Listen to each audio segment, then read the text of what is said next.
salamat sa mapagpalayang pagmamahal. Welcome to our 365 Daily Devotion.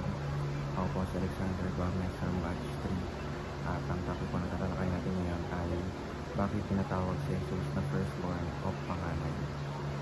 Ngayon po ang ating verse ay tungkol sa Colossians chapter 1 verse 15 para tuksan po natin ang ating puso at isip sa mga tangsalita ng Diyos.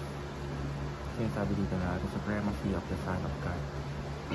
The Son is the image of the invisible God, the firstborn ever of all creation. Or sa Tagalog, Kristo ang paunahin sa lahat ng bagay. Siya ang larawan ng Diyos na hindi nakikita, ang panganay sa lahat ng mga nilalang. Teachings, number 1, ruler. Jesus is the firstborn over creation. Siya ay isang panganay sa lahat ng nilikha. Pinapakita nito na si Jesus ang may pinakamataas na kapangyarihan ng otoridad sa buong sanlibutan. Ang salitang firstborn dito ay hindi lamang tumutukoy sa pagiging unang simula, kundi sa posisyon ng karangalan at kapangyarihan sa lahat.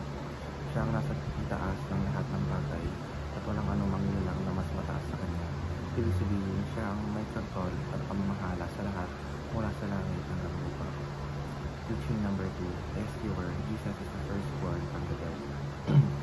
Jesus ang panganay mula sa mga patay. Nang siya ay muling nabuhay, siya ang naging unang bunga ng pagkabuhay ng magpapili. Na nangangulugan siya ang nagsimula ng bagong buhay na walang hanggan para sa lahat ng sumasampalataya. Dahil dito, mayroon tayong katiyakan na kung siya ay nabuhay muli, tayo rin ay mabubuhay kasama niya. Siya ang ating pag-asa at tagapagligtas mula sa kapangyarihan ng kamatayan.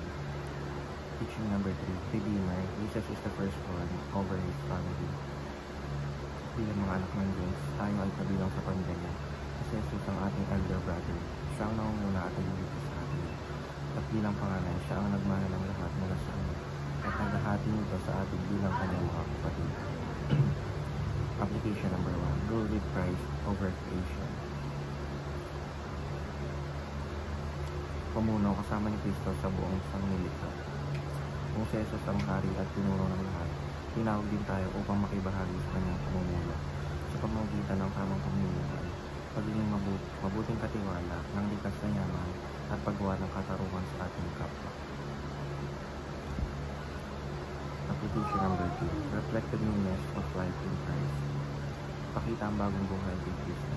Dahil binigyan tayo ng Jesus ng bagong buhay mula sa kasalanan, dapat makita ito sa ating kilos, pananalita at pag-iisip ang pagbabago.